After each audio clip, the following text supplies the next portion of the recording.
আইনশৃঙ্খলা রক্ষা বাহিনী নিরাপত্তার নিশ্চয়তা দেয়ায় বৃহস্পতিবার থেকে দেশের সব পোশাক কারখানা খোলা থাকবে বলে জানিয়েছে বাংলাদেশ পোশাক প্রস্তুতকারক ও রফতানিকারক প্রতিষ্ঠান বিজিএমইএর সভাপতি খন্দকার রফিকুল ইসলাম।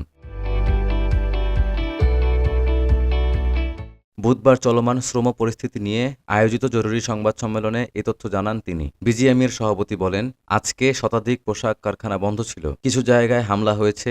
যেসব কারখানা আজকে বন্ধ ছিল কাল থেকে চালু হবে। আইনশৃঙ্খলা বাহিনী বিজিএমইএকে পোশাক কারখানায় নিরাপত্তা রক্ষার ব্যাপারে নিশ্চিত করেছে। তাই বৃহস্পতিবার থেকে দেশের সব পোশাক কারখানা খোলা থাকবে বলেও জানান খন্দকার রফিকুল ইসলাম।